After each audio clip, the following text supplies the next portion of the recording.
もし何発銃弾を浴びても死なない人間がいるとしたら、遡ることおよそ109年前の1914年、当時のイギリス領ソマリア。第一次世界大戦開戦直後のこの頃、ソマリア軍は自国の独立をかけ、イギリス軍と激しい銃撃戦を繰り広げていました。乾いた砂漠地帯に鳴り響くけたたましい銃声。兵たちは石造りの砦に隠れ、飛び交う銃弾から必死に身を守っていました。そんなさなか、おい、なんだあいつは。戦場に現れた一人のイギリス兵を前に思わず声を上げたソマリアの兵士。平行線をたどる戦況に両軍動けずにいるその中で、男はただ一人身を隠す素振りもなく走り出したんです。あまりにも異様なその様子にうろたえるソマリア兵たち。軍の指揮官はそんな彼らの動揺を打ち消すかのように檄を飛ばします。構わん、撃ち殺してしまえ。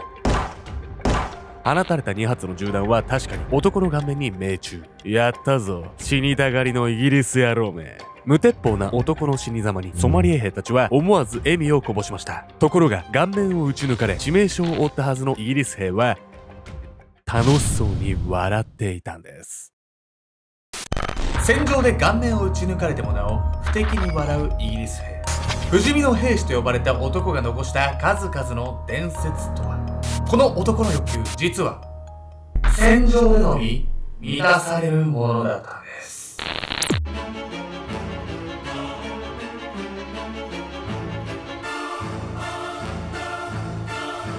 おそす、リバウンドしているよ、ケンちゃんです。痩せたい闇闇子です。鶏胸肉とブロッコリーを摂取してね、ちょっと絞っていこうかなと思うんですけれども。足りないわよ、1個。食べ物が1個。足りない。あれね、牛脂でしょ。牛脂。正解なんだ。マジでなんだ。納豆。ネバネバ成分がやっぱり重要な。本日ご紹介するのは第一次世界大戦、第二次世界大戦で数々の伝説を残したイギリス兵エイドリアン・カートンについて。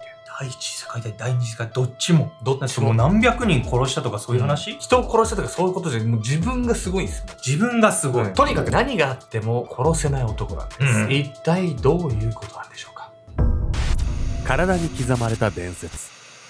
遡ることおよそ76年前の1947年、旧ビルマの都市ヤンゴン、ある年配の男性が階段を転げ落ち、背中を強打したとして病院に搬送されました。左目に眼帯をしたその男は、それ以外の点においては一見ごく普通の老人。しかし、この男はなぜ生きていられるんだ。老人を診察した医師は、その体を目の当たりにし、全身から血の気が引く感覚を覚えていました。老人の体に残されていたのは、数えきれないほどの傷跡。それも致命傷になるような深い傷ばかりだったんです。結局、ただの転倒事故で運ばれてきたはずの老人は大掛かりな手術を受けることに。そしてこの手術により老人の体内からは信じがたいものが発見されるんです。それは約100個もの弾丸。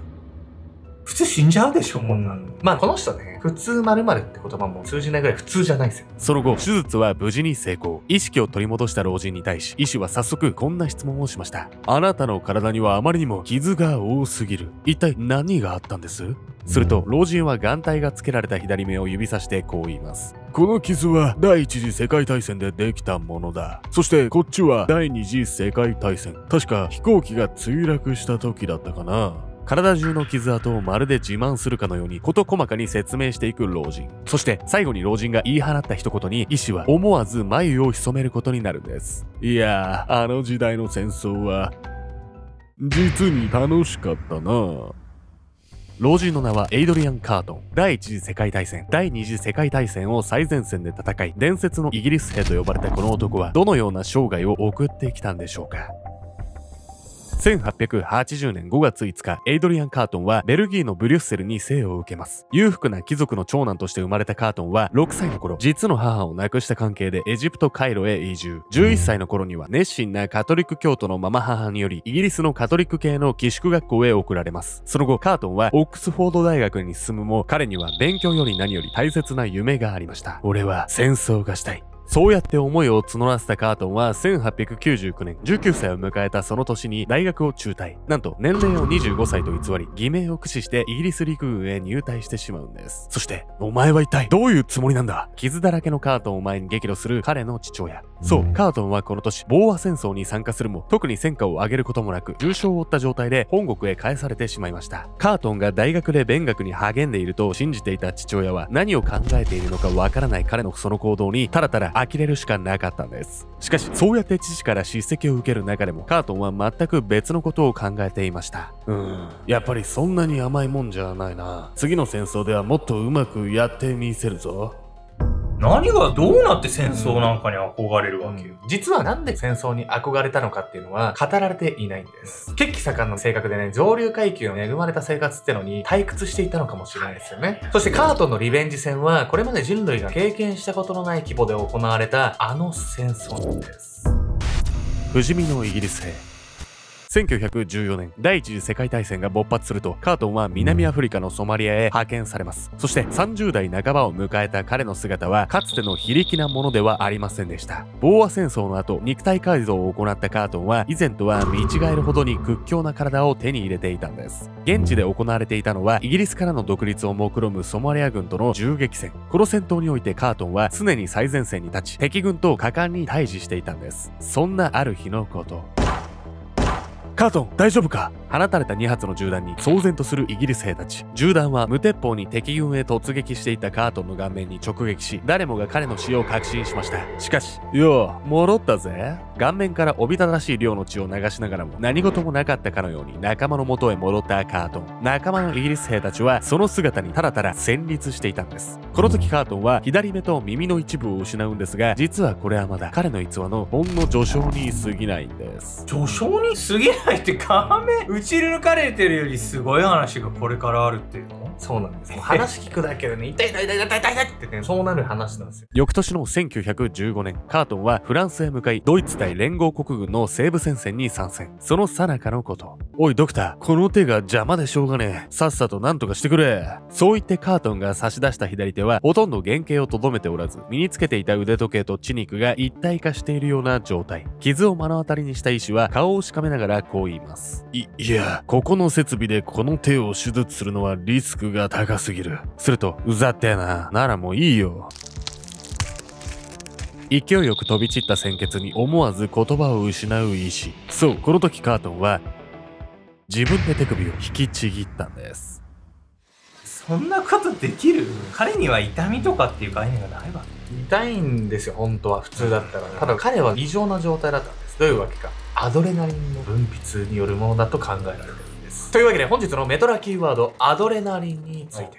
アドレナリンとは体内で生成されるホルモンの一種で、主に生命の危機に瀕した際に分泌されるもの。心拍数と血圧を上昇させ、普段以上のパワーを発揮させたり、痛みを感じるセンサーを麻痺させたり、危機を脱するための状態に体を導くんです。例えば、交通事故に遭った際に何日かしてから体に不調が生じる場合があります。これは事故の直後にアドレナリンが分泌され、痛みを感じなくなっていたため。このほか、格闘家が試合中、怪我に気がつかないのもアドレナリンの影響と考えられています。カートンが痛みを感じないとするこの理由は憶測に過ぎないんですが、戦場にアドレナリンを分泌させる条件が揃っていたことは紛れもない事実なんです。ところで、ここまでのカートンの逸話を聞いていて、皆さんはこう感じたのではないでしょうか。いくら痛みを感じないにしても、怪我を恐れなさすぎじゃないか、と。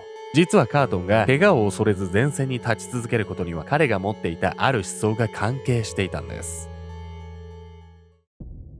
エイドリアン・カートン、なぜ貴様は戦場において身を隠そうとしないのだ。西部戦線で激戦が繰り広げられる最中、そう言ってカートンを怒鳴りつけたのは彼の上官。その言葉の通り、カートンはまるで自分から銃弾を浴びに行くかのごとく、戦場で一切身を隠そうとしなかった。そしてその理由について彼はこう語った。人間の生死というものは運命で決まっています。敵から隠れることは全くの無意味です。暴論だったが、あまりにもはっきりとした口調で反論され、うろたえたのは上官の方だった。しかし、そのせいで貴様は耳や目、左手を失ったではないか。でもこの通り生きております。そうやってカートンが平然と答えたその時だった。爆発音とともに舞い上がる砂ぼこり。敵軍の砲撃に吹き飛ばされるカートン。しかし彼はすぐに立ち上がると、元いた地点に目をやる。そこに転がっていたのは人間の手首。そう、それは先ほどまで話していた上官のもので、それ以外の部位は木っ端みじんに吹き飛ばされたようだった。だから言っただろう。言ってることめちゃくちゃなんだけど、本当に身を隠してた上官の方が死んじゃってんじゃない？とんでもない強運なのか、敵もビビって外しちゃうのかわかんないですけども、チートっすよね。こういった彼の武勇伝は広く知られることになり、カートンの影響力っていうのは増していくんです。伝説の老兵。第一次世界大戦を生き延びたカートンはその功績を認められ名誉賞章にまで昇進。一度は第一線を退くんですが、第二次世界大戦が始まると再び戦地へ赴くことになるんです。こうして迎えた1941年、61歳となったカートンをその事件が襲ったのはエジプトへ向かうため軍用機に乗っていたその時のことでした。両エンジン停止、当機は間もなく墜落します。緊迫した様子で声を上げたパイロット。カートンの乗り合わせたその機体は不運にもエンジントラブルで絶体絶命の危機に見舞われてしまう。しかし機体がみるみる高度を下げていくその中でもカートンは取り乱さず不敵な笑みを浮かべていた。神はまた俺にこんな試練を与えてくれるのか。いいだろう。生きるか死ぬか運命に身を任せようではないか。機体はそのまま海に墜落し無残にも大破。その瞬間確かにカートンの意識は途切れた。しかしやれやれ、まだ死ぬ時ではなかったか。しかし奇妙なものだ。人生で2回も墜落事故に遭うなんてな。数分後、壊れた機体に流れ込んだ冷たい海水に目を覚ましたカートンはそこから数キロ泳いで岸までたどり着いたという。2回も墜落して生きてんの？そうなんです。これ以前にもカートンはリトアニアで墜落事故を起こしていたんです。実写版ジョジョじゃん。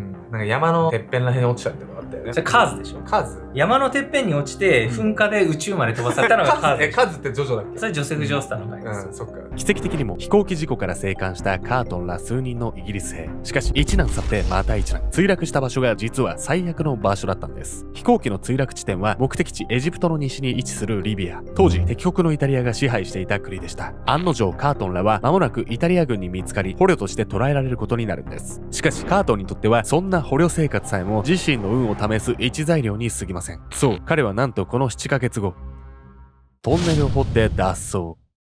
しかもカートンはイタリア語が一切話せないにもかかわらず、この後8日間地元の農夫に扮して追っ手をやり過ごしたというんです。彼は眼帯をつけた目立つ姿のままそこまで敵の目を欺き続けたんです。結局は国境を越えられず再び捕まってしまうんですが、カートンはこの後も5回にわたり脱走を試みたんです。そうしているうちに敵国イタリアも恐れを抱いたのか、2年後の1943年には停戦の交渉役という名目で彼をイギリスへ返してしまいます。ここまで来たら驚きもしないわよ。まあ捕まってじっとしてるような人じゃないですよね。イギリスへ帰国した後は首相のウィンストン・チャーチルにもその能力を見出され、エジプト・カイロで行われた首脳会議に同席。以降は終戦まで中国の外交業務を手伝うため中国国民党総裁蒋介石の下で働きます。戦場での武勇伝ばかりが取り沙汰されるカートンですが、このように外交官としての能力も高く評価されていたんです。戦後は71歳で23歳年下の妻と結婚しアイルランドへ移住。83歳で亡くなるまで狩猟や魚釣りをしながら穏やかな余生を過ごしたといいます。率直に言って私は戦争を楽しんだ。なぜ人は平和を望むのだろうか。